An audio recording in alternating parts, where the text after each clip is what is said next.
In terms of the lien and set-off, at page 132 or 534, is that lien and set-off of a fixed deposit. Please say which volume you're referring to on the page so that the Senate will walk with you. The senators would wish to know where the letter of offer is contained. Which volume? The letter of offer, Mr. Speaker. Which page? What page? It's in volume 6. Is in volume 6, starting from page 98.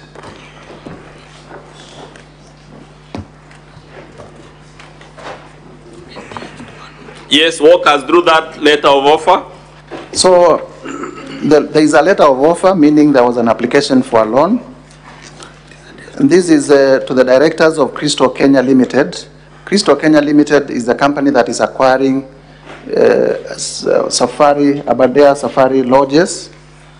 And the loan is in respect of an amount of 600 million. And in the clause for lien and set-off, I have seen that a lien and set-off or fixed deposits, this is on page 99, in respect of INO Crystal Kenya Limited for an aggregate amount of 300 million to be obtained. Interest accrued shall be credited to your deposit settlement account. Let's stick to that one for now. From elementary banking knowledge, what do we conclude from this issue of the 300 million? My understanding is that the account held at the bank had 300 million shillings in cash, and that that amount was going to be part of the security for the loan. So it means the deputy president or his sons had already cash in that account of 300 million shillings. Yes, which is also an asset that we are counting in accumulating the 5.2 billion. Now let's count that 300 million, 535 million, and the 143 million that had been to be paid to pave way for this transaction. Indeed, yes. In estimate, that would be like how much money? 535 plus 300 is 835. 835 plus 143, roughly $1 billion shillings. Roughly $1 billion shillings. In respect of one transaction. Just one property.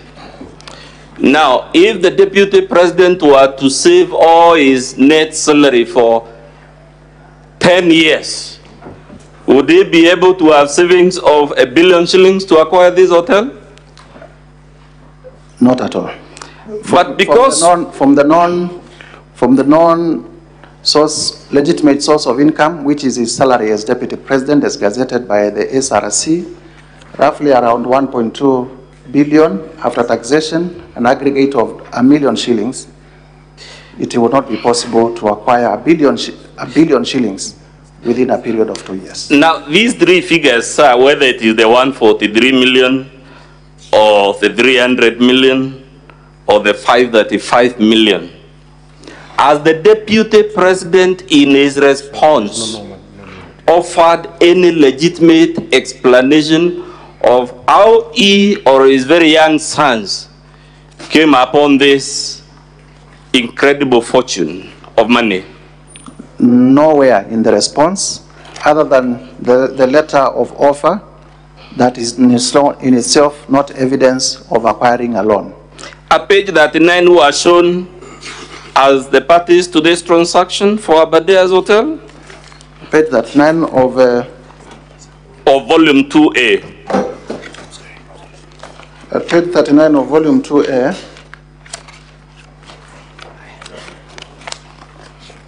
the parties to this transaction for Crystal Kenya Limited, Kevin Gachagua Rigathi and Keith Ikino Rigathi. For Aberdare Safari Hotels, there is Robert Gadenji, yes, and Kenneth Waiboshi. Are those two gentlemen you mentioned first related to the deputy president? Indeed, they are his children.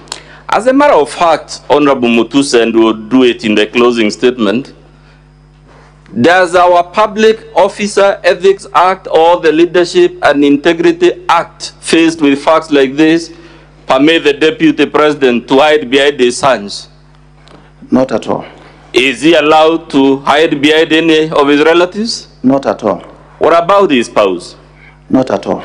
So even if the Senate were to accept, for argument's sake, that this company is run by the sons and whatnot, would that, based on our Public Officer Ethics Act or the other act, which is the leadership, and would that be a valid answer to this unexplained wealth? Section 35 of the Leadership and Integrity Act. Please say the volume you're reading. I'm reading from volume 7 in our bundle of documents at page 34. Acting through others. A state officer contravenes the code if the officer A causes anything to be done through another person that would constitute a contravention of the code if done by the state officer, or allows or directs a person under their supervision or control to do anything that is in contravention of the code. Mr. Speaker, acting through others is what previously I have called it wasn't me. But let's jump to page 79 of volume 2A.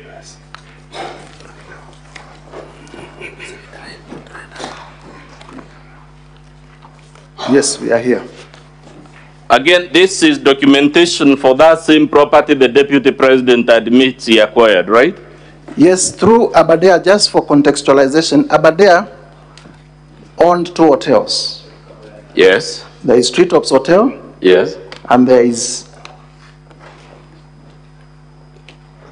which one? Outspan. Yes. Outspan is the one that we have demonstrated how it was purchased. Treetops is a property developed by the Kenya Wildlife Service, but it was under the same management of Aberdare, so they were acquired together. So let's pause at it is owned by the Kenya Wildlife Service. Yes. Is the Kenya Wildlife Service a public or a private entity? A public entity funded by the taxpayers. Under our Chapter 6 laws, that is the Public Officer Ethics Act, the Leadership and the Integrity Act, if you want, you can even draw the Public Procurement and Disposal Act, whichever law. Is it consistent with all those laws for the Deputy President of the Republic to acquire without competitive bidding an interest in a resource owned by the Kenya Wildlife Service? It is not. And in fact, the Deputy President is on record in these proceedings as having said that he advised his family not to transact with government. But we are going to demonstrate that he actually transacted with KWS. And KWS is a public entity? And KWS is a public entity. If this hotel were to be leased or sold, or whatever the language, would there be a requirement for open, competitive, and transparent bidding? Section 45, which we said we have reasonable grounds to believe that the Deputy President has breached of the Anti-Corruption and Economic Crimes Act. And I'm reading volume 7 at page 23, states as follows. Protection of public property and revenue. A person is guilty of an offense if the person fraudulently or otherwise unlawfully A, acquires public property or public service or benefit, B, mortgages, charges, or disposes of any public property, C, damages public property including causing a computer or another electronic machinery to perform any function that directly or indirectly results in a loss or adversely affects any public revenue or service, or fails to pay any taxes or any fees, levies, charges payable to any public body, or effects or obtains an exemption, remission, reduction, or abatement from payment of any such taxes, levies, and fees. Section 46, about abuse of office. A person who uses his office to improperly confer a benefit on himself or anyone else is guilty of an offense. Now let's go to page 81 of volume 2A, sir. It's still about Treetops Hotel. Page 81 of volume 2A. I'm there. Can you read for us the last sentence of the second paragraph? This is a letter This is a letter from the Kenya Wildlife Service. Yes. To Mr. Amos Kisilu of Kisilu and Wandati Company Advocates. It's a letter dated when? The letter is dated at the top left. What is the date? 5th of June, 2023. Was His Excellency, the Honorable Rigathi Gachagua, the Deputy President of Kenya on that date? Yes. It is addressed to who? It is addressed to Kisilu, Wandati and Company Advocates. In the Deputy President's own response, is that law firm indicated as one of the law firms he uses? Yes, indeed. Good. Now read for us the second paragraph of that letter, beginning with the word however. However, the tenant is in rent arrears of Kenya shillings 35,481,548, and lodge has not been operational since 2019, which has resulted to deterioration of the same in breach of the lease agreement. So we are being told this hotel a number of things. One, it has not been in operation for 4 years, correct? Indeed. And as a result, it has accumulated rent arrears, correct or incorrect? And deteriorated, which in effect means it requires renovation money. Now let's go to page 80 where the Deputy President develops interest in the hotel. I'm here. Can you read the opening line of that, the first paragraph of that letter? Mr. Speaker, Honorable Senators, this is a letter from Kisilu, Wandati and Company Advocates to the Director General of the Kenya Wildlife Service. The opening sentence reads as follows. We act for a party, into brackets our client, who is interested in taking on an assignment of lease of the Treetops Hotel Lodge as defined in the lease agreement dated 31st December 1998 between yourselves and Aberdare Safari Lodges Limited, the lessee. Please confirm this is a letter by the Deputy President's lawyers. This indeed is a letter by the Deputy President lawyers, but funny enough, against any all professional knowledge in terms of how you write letters, they do not disclose their client. They just say, we act for a party. Who is our, does that letter disclose the identity of the client anywhere? No, it doesn't. And it is a requirement that you must disclose the client even as you move ahead. Is that how lawyers usually write letters in honest, genuine transactions? Not at all. Good. Now let's go. And I am one of them, so I know. Let's go to page 83 of volume 2A.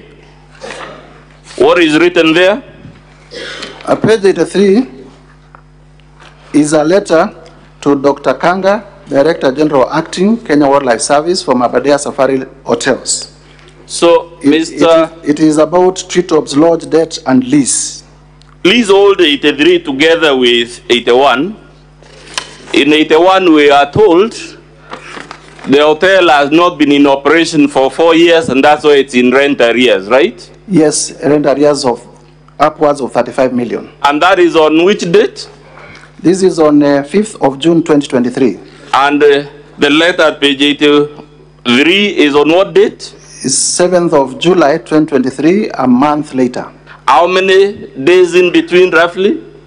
Roughly a month, 30 days or so. Roughly a month. And what does this letter say? The letter says, I refer to Treetops rent arrears debt of Kenya shillings 35,481,548 and 14 cents, and I am pleased to inform you that the Aberdare Safari Hotels Limited has today paid via RTGS bank transfer amount of 34,869,797 to KWS main collection standard chartered bank account, and the amount of 611 to KRIF for 2% withholding tax. So, Honorable Mutuse, what do you have to tell the Senate of the fact a company that was in arrears for 4 years, 35 million, it is in distress, it's not in operation, the Deputy President shows interest, and suddenly it is able to pay these arrears of that 5 million? The Deputy President must be magical. Associating with the Deputy President must be very magical, because You have not operated for over 4 years. You are in debt. You have not been able to service that debt for 4 years, but you have just interacted with him for a month, and you pay your debt overnight. Now, when you see that, sir, is it consistent with the narrative that your allegations are false, ridiculous, and embarrassing? Not at all. Indeed, our allegations are backed up by cogent evidence, as we have demonstrated. What is the document at page 85 of volume 2A? At page 85, this is a letter by Kenya Wildlife Service to our one Ken Waiboshi, who is the managing director of Aberdare Safari Lodges, and it is acknowledgement of funds. How much money? We acknowledge, the letter reads as follows in paragraph 2, we acknowledge receipt of Kenya shillings 34,481. As the Deputy President in his response explained the mysterious availability of these 35 million shillings when he comes to the picture? I have not seen anywhere where he explains where this money came from. Page 87, what is that document? At page 87. Of volume 2A, Mr. Speaker. This is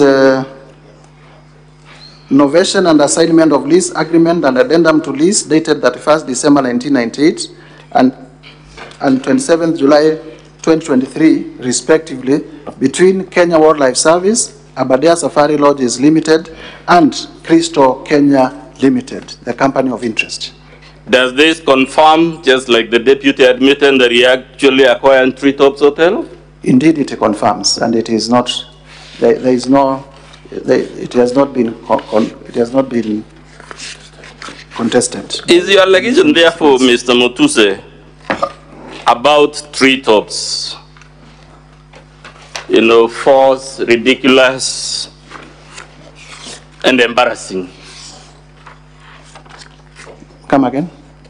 The evidence you just taken the Senate through about Treetops Hotel, is it consistent with the narrative of a move of motion who makes ridiculous, false, and embarrassing claims?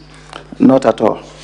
It demonstrates that our allegations are not malicious. They are backed. Let's go to his response in volume 6.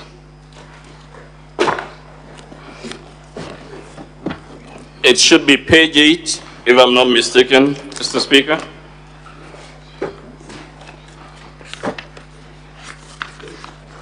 Or volume 6. Yes, there we are.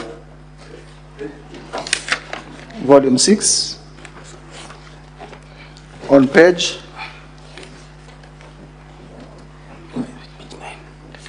Okay. Is page 9? Yes.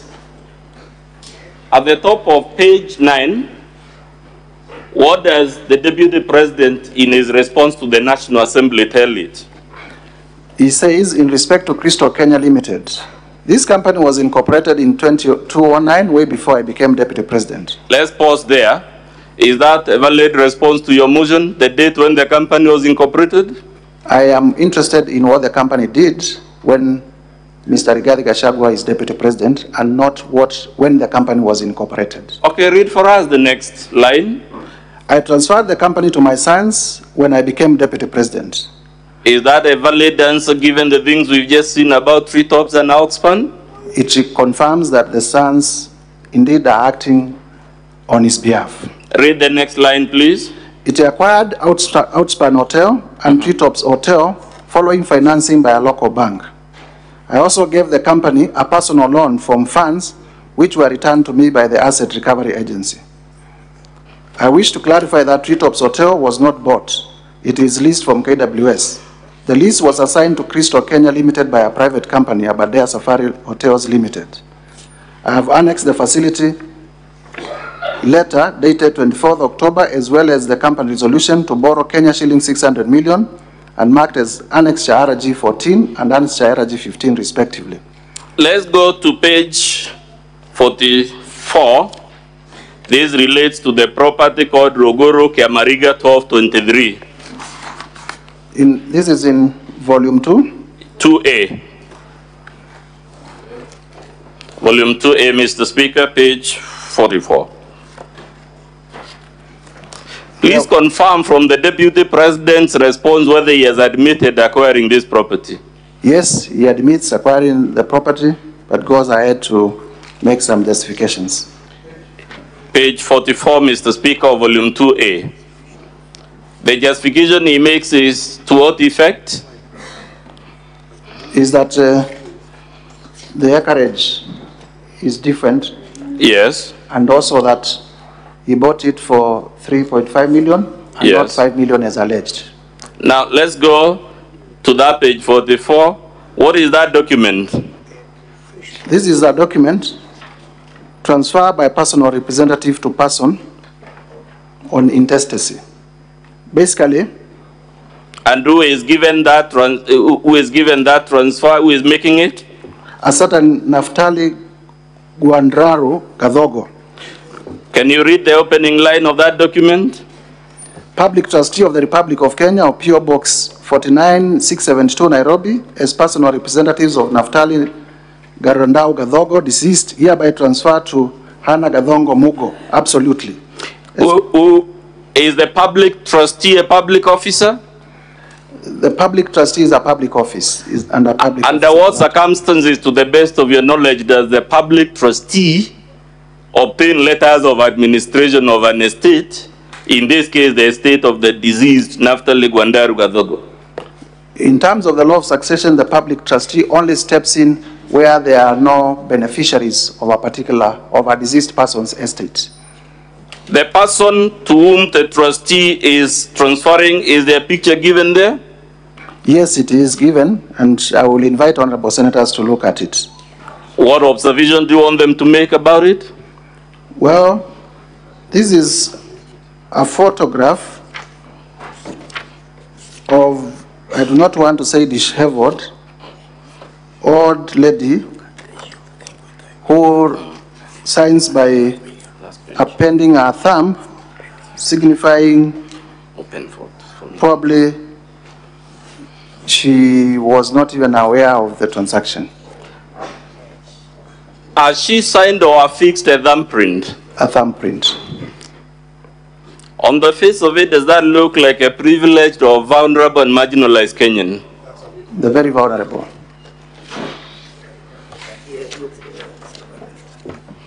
Mr. Speaker, sir, kindly allow me again to bring to the attention of the Assembly that the advocate is leading the witness. He has put a question. Does that, in your own imagination, look like a vulnerable person? Objection sustained.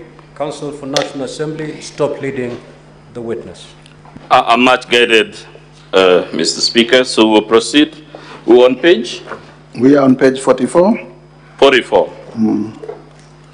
Did the Deputy President, in his response, disclose that this property initially belonged to a deceased person? No. Did he, in his response, disclose that this property was initially vested on the public trustee? No, he didn't. Let's go to his response at paragraph 1.4.2, which is on volume 6, Mr. Speaker. Page 4 of volume 6.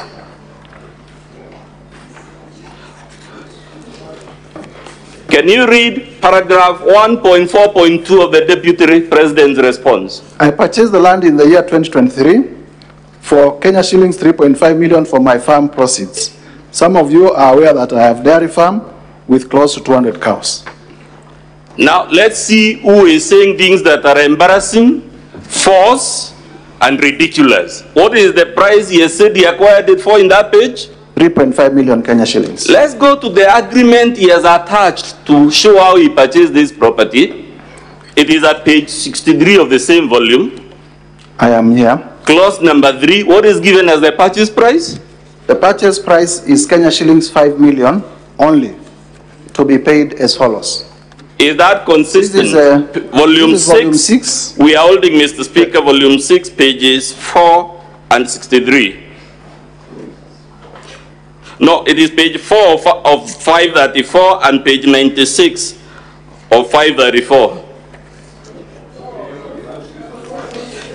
The problem, Mr. Speaker, is there are two sets of pagination. So the one we refer to is the one that says of 534. So we are talking of page 4 of 534. You hold that together with page 96 of 534. My apologies, Mr. Speaker. In other words, go to page 4 and page 96 of 534. Or volume 6. Yes. We'll shortly take you to the paragraphs. Mr. Speaker, you know I'm under a lot of pressure because of the time. That's why sometimes. So, are we all there, honorable senators? Good. Can you read again for the Senate on page 4 of 534 what the Deputy President says was the purchase price for this property? This is land parcel number Uhuru, Kiamariga, 1223 in Madeira East constituency. That is on page 3. And on page 4, the Deputy President says, I purchased the land in 2023 for Kenya shillings 3.5 million for my farm proceeds. Let's pause it there. He bought it for 3.5 million. Let's go to the document he has annexed to prove that he acquired this property for 3.5 million. It is at page 96 of 534. Indeed, this is agreement for sale of the whole of LR number title Ruguru Kiamariga 1223 measuring approximately 2.5 acres. And under clause 3, the purchase price is Kenya shillings 5 million to be paid as follows. Given this inconsistency, sir, is it fair for the Deputy President, when he is lying on his own document, to accuse you of presenting material that is false, ridiculous, and embarrassing? It is not fair, and also, especially when one of our allegations against the Deputy President is that he consistently misleads the public. He says that he bought it in the year, back to page 4 of 534, in the year 2023. Was that during his tenure as Deputy President? Indeed. He says he has a dairy farm there with 200 cows. Indeed, he says so. In his presser on the 7th of October 2024, what did he tell the country was the source of these 200 cows? If I remember correctly, in the televised address by the Deputy President on that fateful night, he did say that the Kalenjin people of the Rift Valley have gifted him the cows that he keeps in his farm. Can you now read for us Article 76(1) of the Constitution, what it says about gifts given to public officers?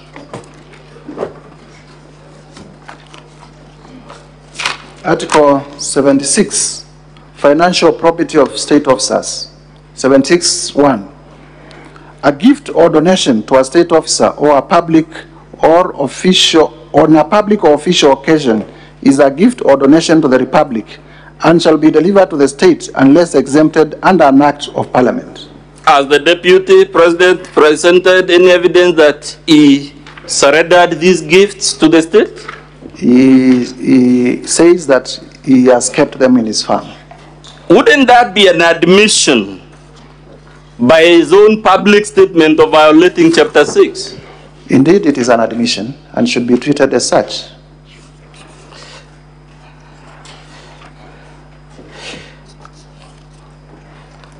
Let's go to the land in Meru. Have you placed any evidence to prove this allegation? I have placed evidence to prove that the Deputy President indeed acquired land in Meru, and to the best of my recollection, he has also admitted in his response to having bought land in Meru. I now want you to hold volume 8 against, again, the Deputy President's response.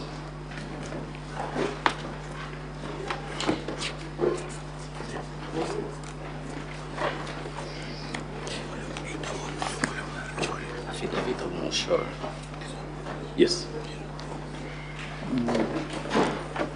Let's go to, first of all, volume 6, which is the Deputy President's response. What does he say about the Olive Garden Hotel? In summary, it's clause 1.1, point 1 all the way. For clarity, Council. So Yes. we leave the issue of Meru. We come to. We'll come to it later. Don't worry. Let's deal with Olive Garden Hotel for now. Volume 6 of which is the Deputy President's response. We made an allegation that the Deputy President has bought Olive Garden Hotel through proxies. Volume 6, page? Volume 6, page 2 of 534. 2. Yes, page 2 of 534. Mr. Speaker, Honorable Senators, in my motion, I made allegations that the Deputy President has bought the Olive Garden Hotel, initially owned by his late brother. And in response, the Deputy President said as follows: the allegation that I own Olive Garden Hotel is false. The truth is that Olive Garden Hotel used to belong to my deceased brother, the late Honorable James Nderito Gachagua, and therefore has never been my property. This is information that most of you may be aware of, as it is in the public domain. Upon his demise, my late brother left a will in which, in his recognition that I am an honest man. We can leave it there, and honest man is written in bold, right? He appointed me as one of the executors of his estate. Now, is the DEP's response about Olive Garden, which runs from page 2 to 3, consistent with the affidavit in the National Assembly's Volume 8 by Peterson Jomo Mushira? Maybe so that we can point members. On Volume 8, we have the affidavit of Mr. Peterson Jomo Mushira. And tell us in summary, because we are so pressed for time. Peterson Jomo Mushira says, I have personal knowledge of one of the issues raised in the special motion for the removal from office by impeachment of Mr. Rigathi Gachagua, the Deputy President. I have personal knowledge of the facts relating to the sale of Olive Garden Hotel, which initially formed part of the estate of the late Nderito Gachagua. Given the matters set out in the preceding paragraph, I am competent to swear this affidavit. I decided to swear this affidavit after my attention was drawn to contradictions between the contents of Part 1.1 on pages 1-2 of the response that His Excellency Rigathi Gachagua filed at the National Assembly on 8th October in opposition to the special motion for his removal. B, remarks made by Honorable Okomas Mwengi Mutusa when prosecuting the motion at the National Assembly, and remarks made by Honorable Kimani Ichung'wah at the National Assembly. Remarks made by members of the Assembly. Let's go to the next paragraph in the interest of time. I wish to clarify and state as follows. I am a shareholder and director of TM Civil Engineering Limited, the company referred to in the agreement annexed on pages 10 to 34 of the Deputy President's response to the motion. On around 31st of March 2023, the Deputy President approached and convinced me to purchase the Olive Garden Hotel, which was at the time part of the estate of the late Nderito Gachagua. Let's go to D. In D, he averts that in summary... Let's go to C. No, C. The Deputy President persuaded me to enter into an informal secret arrangement, regarding the transaction embodied in the agreement annexed on page 10 to 34 of his response to the motion. In summary, the terms of the secret agreement were that, 1, the Deputy President would buy the hotel from me by refunding the purchase price of 412 million set out in the agreement annexed on page 10 to 34 of his response. 2, the Deputy President would instruct and pay a contractor to renovate the hotel after the completion of the transaction embodied in the agreement. 3, to protect the Deputy President's undisclosed interest in the hotel, I would appoint Ms. Julian Jahenda as the signatory or agent for the hotel's account at the Cooperative Bank of Kenya. And 4, to further protect the Deputy President's undisclosed interest, Mrs. Juliani Jahenda will run the hotel. That Ms. Julian Jahenda, is it the same person mentioned in volume 8A on page 1 of 19? Volume 8A.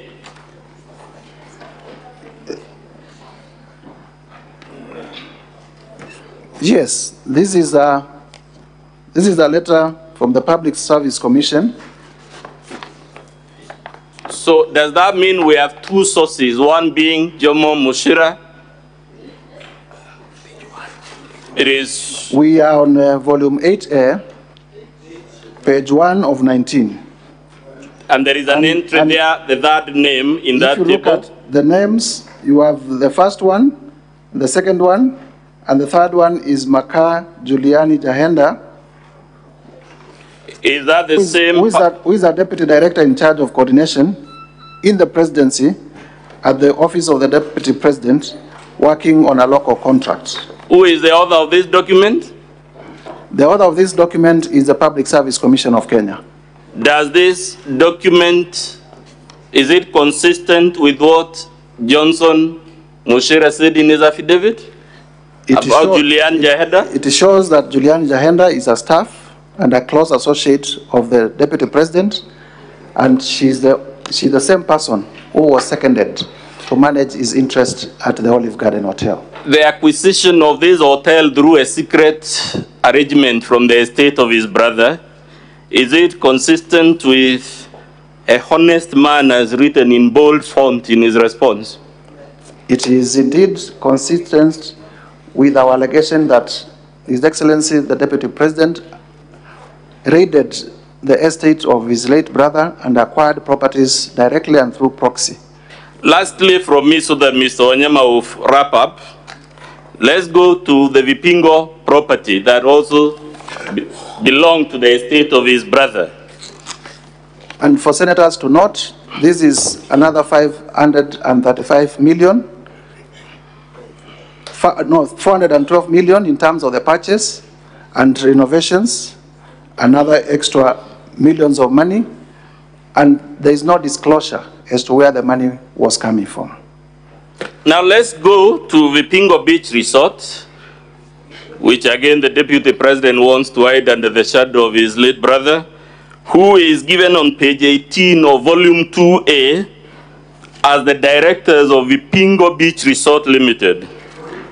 Volume 2A, page 18 of 123. Volume 2A, on page 18, we have annexed Form CR12, dated 27th September 2024, for Vipingo Beach Resort Limited, and the directors are Keith Ikino Rigathi and Kevin Gachagua Rigathi, and the estate of deceased James Nderito Gachagua. So let's begin with Kevin, who is the son of the Deputy President. Was he an executor of the will that the Deputy President has annexed to his response? No, the will was to be executed by the Deputy President, Mr. Honorable Rigathi Gachagua, Advocate Njoroge Rogeru, and Mr. Maina. So the children of the Deputy President were not executors of the estate, and therefore cannot be said to be in the directorship of this company by virtue of the will of the late Rigathi Gachagua, because they were not named as executors of his estate. So is this document on its face consistent with his defense that this hotel belongs to his late brother? It flies on the face. But let's see whether he actually acquired it. Let's go to volume 4, page 107 of 484.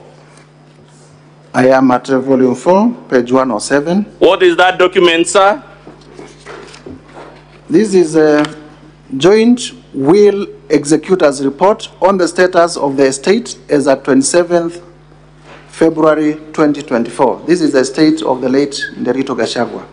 And what does it tell us about Kuruwitu Home Resort in Roman 3 on that page? The broad headline is sale of estate's assets, and it lists number 1, Queensgate, Olive Garden Hotel, and then Kuruwitu Home Resort. Yes. And it says as follows. The resort was sold to Kuruwitu Properties Limited for Kenya shillings 250. What page is that volume? That's this volume is 4. Volume 4, Mr. Speaker, page 107 of 484.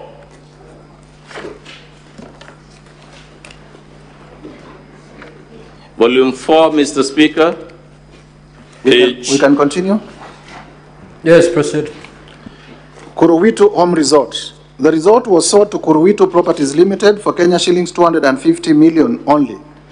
Let's stop there. Yes. Is Kuruwitu Properties Limited, to which this hotel or resort was sold, a company linked to the Deputy President? Indeed, and we have annexed in our volume 2A. Yes. If Honorable Speaker and Senators would go to our volume 2A of our exhibits at page 8. We have volume 2A, page 8. We have annexed the form CR12 in respect of Kuruwitu.